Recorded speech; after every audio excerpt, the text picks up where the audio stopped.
Fala, povo! Estamos aqui no grupo literário do Curva dos Jogos, fazer o segundo resumo do livro Mistborn, do capítulo 5 até o capítulo 10. Semana passada a gente fez a primeira parte, até do capítulo 1 até o capítulo 5.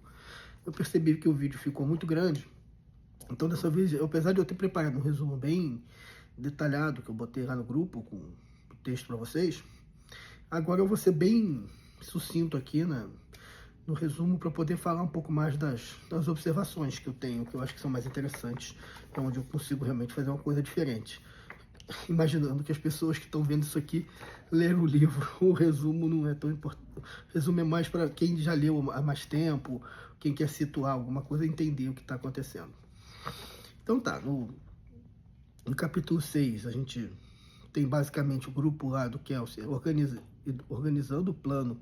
Ele explica o que ele quer fazer, ele quer basicamente tirar fazer uma revolução naquele reino, naquele império onde ele vive, destronando, ajudando a rebelião Ska a tomar a capital. A ideia para fazer isso é basicamente criar uma tensão, criar uma guerra entre as famílias nobres, que tem muita rivalidade entre si. E com essa guerra, e com isso ele espera criar um caos e dar uma oportunidade, tirando de alguma forma a guarnição que cuida da cidade, da capital, permitir que o exército que ele está montando para a rebelião possa tomar a cidade. Ele também quer, de alguma forma, roubar o depósito de Atium, que é um metal especial, um metal raro, um metal que tem poderes especiais, como a gente vai ver um pouco mais na frente no livro, e que é muito valioso, e esse seria até o pagamento do grupo, conseguir roubar esse estoque de Atium. No final do capítulo, a gente chega o irmão dele, o Marsh, com quem ele tem uma certa tensão, e eles conversam sozinhos, mas a Vin, do jeito que ela é desconfiada, ela consegue ficar ali perto para saber o que eles estão falando. Basicamente, eles se confrontam, eles não se encontram desde quando o Kelsey foi preso, mas eles discutem lá e, aparentemente, o Marsh acredita nas intenções do Kelsey e resolve avaliar se vai poder ajudá-los.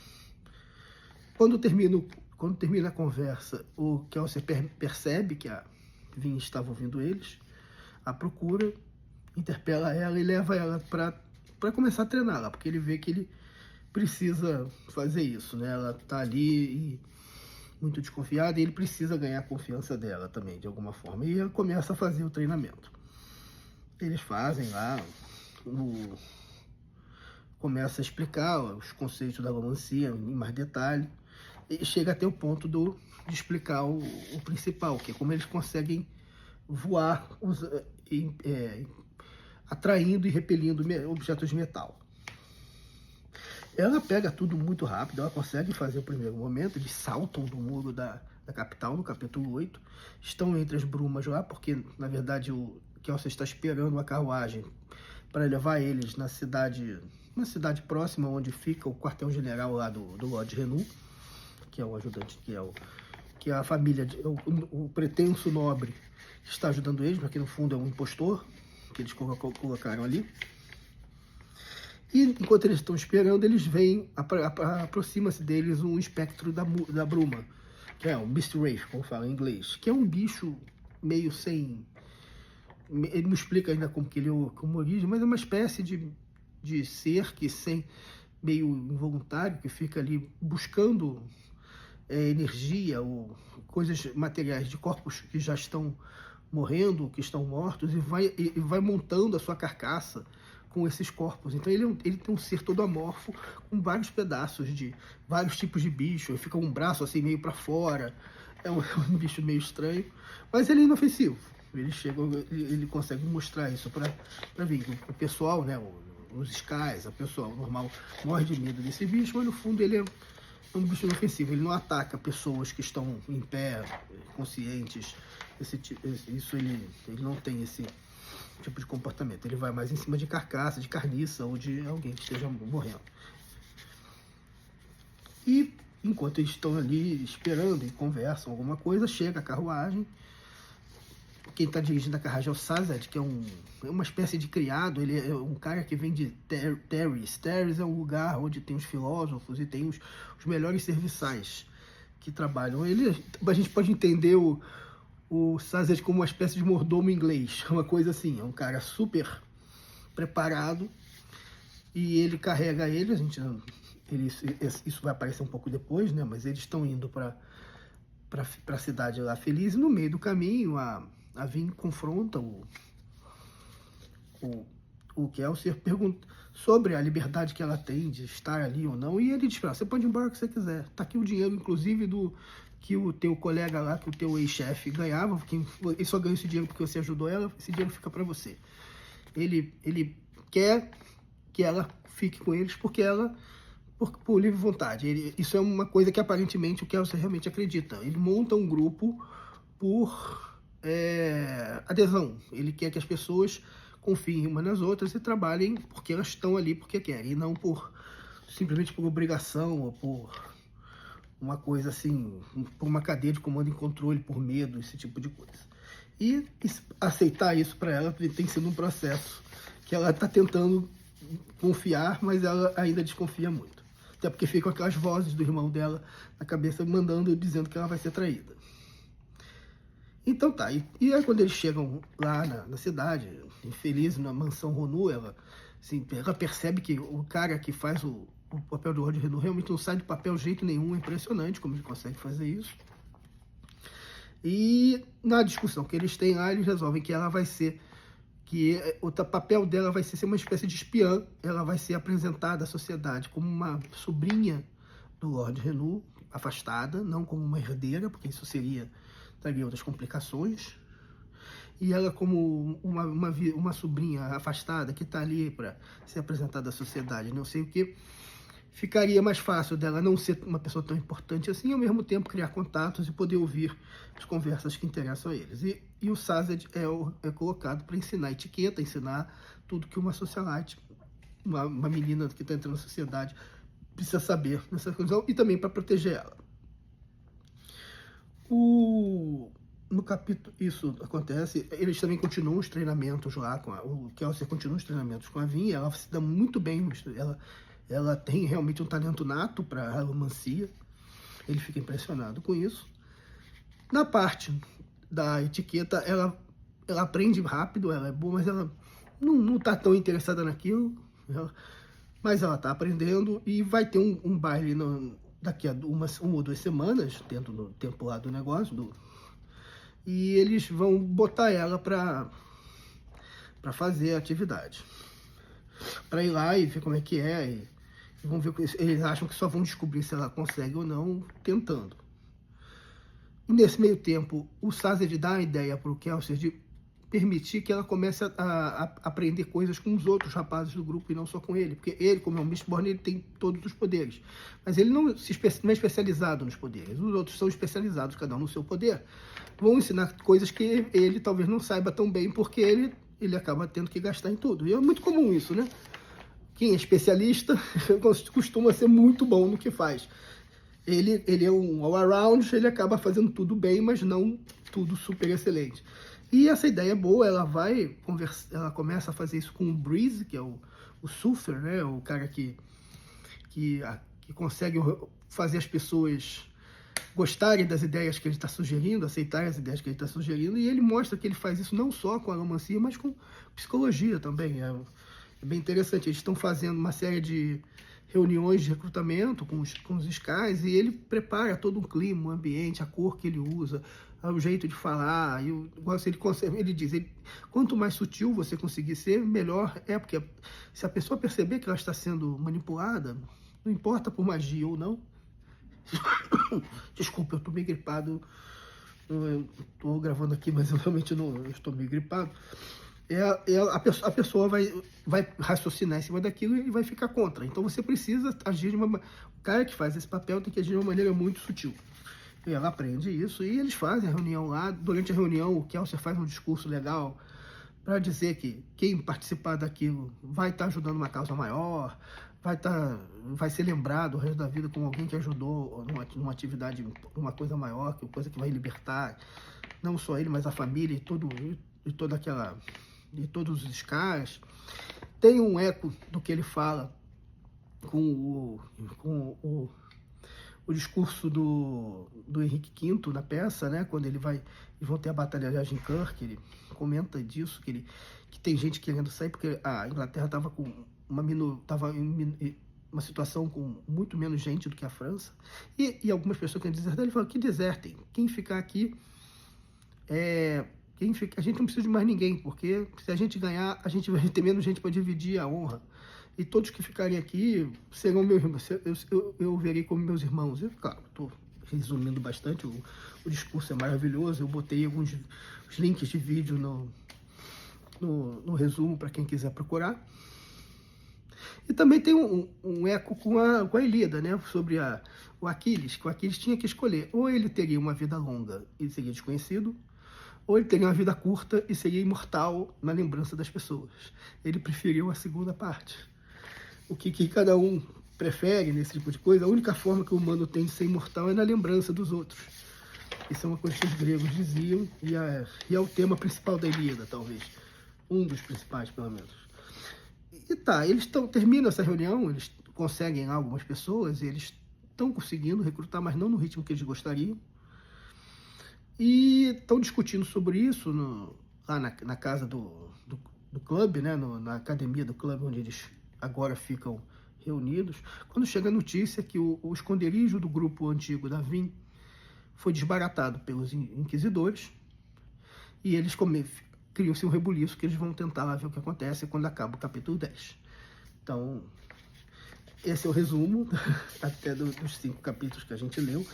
No próximo negócio, os capítulos são um pouco menores, então a gente vai até o capítulo 18, tá? Na próxima semana. As notas que eu anotei, basicamente, uma coisa que eu achei interessante é como o mundo real acaba ditando as coisas na fantasia. O Kelsey organiza o grupo dele como se fosse um grupo de marketing. No capítulo 6, ele faz uma reunião de brainstorm para discutir como detalhar o plano. Achei isso bem interessante. A relação da Vin com ele, pelo menos nesse momento aqui do livro, lembra muito uma criança mais velha que é adotada. Eu conheço alguns casos, eu conheço gente que adotou crianças mais velhas, e é um processo difícil, porque as crianças tendem como se chama, provocar os pais ao máximo que puder, os novos pais, porque elas acham que elas vão ser traídas, elas têm medo de se apegar e serem jogadas fora, serem tratadas com indiferença. Então elas provocam de todo jeito para tentar descobrir se realmente os pais vão ser leais. Eu acho que é um pouco do que acontece nesse momento aqui da relação do Vin e do Kelsey. Eu acho que o autor teve essa sensibilidade de captar isso na discussão, no texto, né? A Vin encontra certas inconsistências no discurso do Lord Renault, e também porque o fato de ele não ter que explicar ao Eden quem é aquele cara e como é que ele faz aquilo, me parece que tem um tema aí sobre alguma coisa ali, sobre algum tipo de magia ou de arte diferente, que vai aparecer mais na frente para explicar como é que o Lord Renault é o que é, como é que ele faz aquilo ali.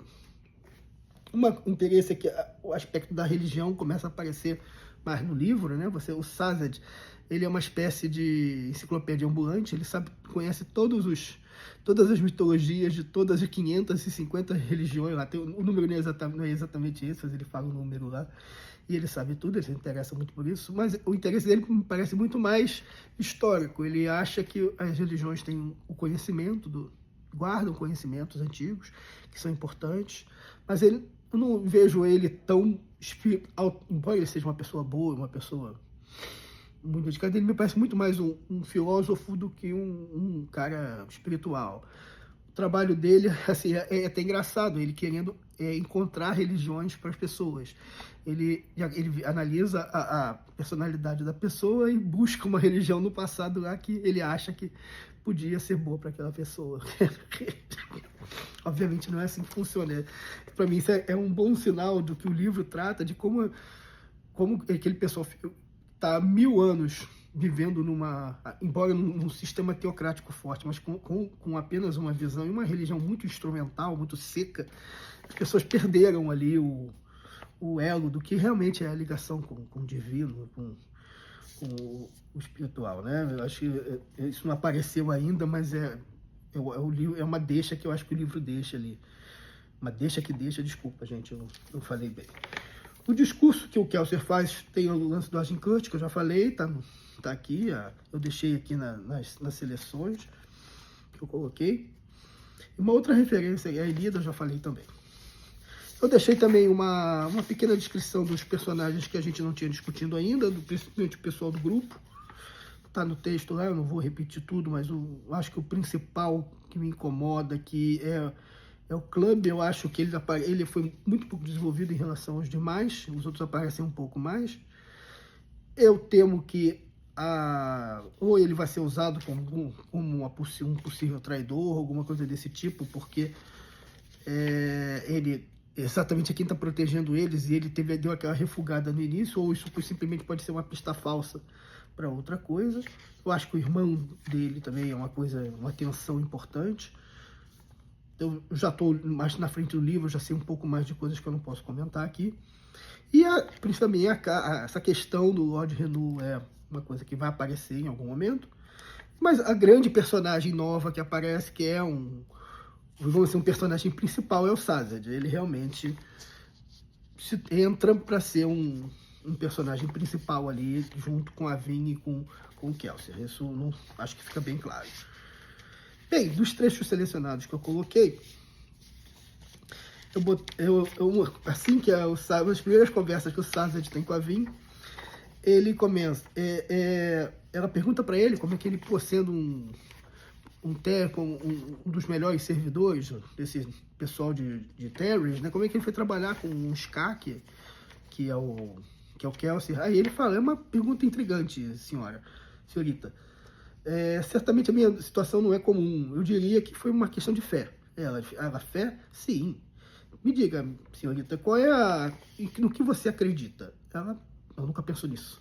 Bem, que tipo de pergunta é essa? O tipo mais importante de pergunta, eu acho. Achei muito interessante esse texto aqui. Você vê como aquele mundo ali está desprovido de fé. As pessoas não têm esperança, as pessoas não acreditam em nada. Elas simplesmente sobrevivem, pensam É bem interessante. Aí aqui quando ele oferece uma religião para ela, você quer considerar alguma outra?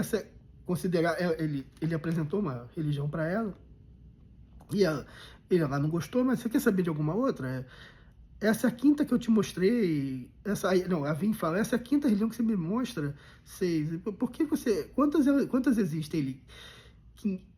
562, ou pelo menos esse é o número de sistemas que eu conheço. Tem mais religiões, e ele conhece todas. Isso depois é explicado no livro, como é que ele tem uma memória tão enciclopédica. Eu não vou falar, eu já sei, mas eu não posso falar agora, para não estragar. E aqui o texto aqui, o parágrafo aqui do discurso que eu li, que me lembrou do discurso de Agincourt. Vocês sabem porque eu estou aqui, Kelsier fala. Vocês sabem que o meu amigo Ieden e o que ele representa. Vocês conhecem o Ieden e sabem o que ele representa. Todo Ska na cidade sabe sobre rebelião. Talvez vocês considerem juntar a nós. A maior parte de vocês não vai se juntar a nós. A maioria de vocês vai voltar para suas casas, para suas forjas, para suas casas que estão morrendo. Vocês vão fazer isso porque a vida que vocês têm hoje, embora terrível, seja familiar. Mas alguns de vocês vão vir comigo. E talvez vocês sejam os homens que serão lembrados nos anos por vir. Lembrados por terem feito uma coisa realmente grande. Então, esse, obviamente, não tem a eloquência do Shakespeare, mas é um texto que me lembra do discurso de Agincourt. Quem quiser olhar os links lá do material vai encontrar. Eu botei 2 links, um da própria peça, com o Kenneth Branagh fazendo papel, e o outro de um filme da década de 90, onde os soldados começam a ter aula de teatro com o Danny DeVito, um professor de literatura, e vai mostrando Shakespeare para eles. E num momento lá de um treinamento, no meio de uma chuva danada, o sargento, para sacanear um dos soldados, pega ele, manda ele recitar alguma coisa de Shakespeare, e ele recita um trecho grande do discurso, e de uma maneira muito legal. Eu acho que vocês vão gostar, se vocês pegarem lá para ver. Por fim, as questões de discussão que eu coloquei. Qual é a natureza da voz de Rin na cabeça de Vin? São apenas memórias? Assim, é muito constante e é muito forçado isso. Eu acho que isso tem alguma coisa interessante que vai aparecer ainda. Não tenho certeza, não li o livro todo. Também não está aparecendo a parte que eu já li, não tô contando para vocês, mas eu acho que é uma coisa interessante. A questão do Sazed, a religião é como uma roupa. Você escolhe uma de acordo com o seu gosto. Você concorda com isso? É possível escolher uma religião de maneira puramente racional? Eu acho que não. Eu acho que religião é uma coisa que você precisa sentir, além de acreditar naquilo. Embora tenha um componente racional, sim, uma maior parte das pessoas precisa acreditar, ter elementos realmente racionais para acreditar, mesmo quem é católico. Se você lê Santo Agostinho, essas coisas, você vai ver que eles tentam racionalmente explicar a fé, e isso acontece, acho que em boa parte das religiões. Não é uma coisa só racional. Você precisa também, de alguma forma, ter um elemento ali metafísico, e não só físico. Eu acho que é importante. E o Kelsey, o que ele oferece aos Skars é lutar por algo maior que eles. A recompensa individual seria a glória, né? Eles mesmos não viveriam a recompensa de uma vida melhor, de uma vida pós-revolução, uma situação mais equilibrada. Talvez a maioria deles não. Mas o que é mais importante? A glória ou o ideal? Para Aquiles era a glória. E para você? Eu acho que nós, pessoas modernas, somos já muito mais realistas do que o pessoal da Grécia Antiga, quando Aquiles fala, quando a Ilíada fala, né? Mas eu acho que é uma questão interessante para a gente, se não decidir, pelo menos pensar no assunto. É isso, gente. Consegui ficar dessa vez em 22 minutos. Semana que vem a gente vai até o capítulo 18. E eu espero que vocês gostem. Um abraço, até a próxima.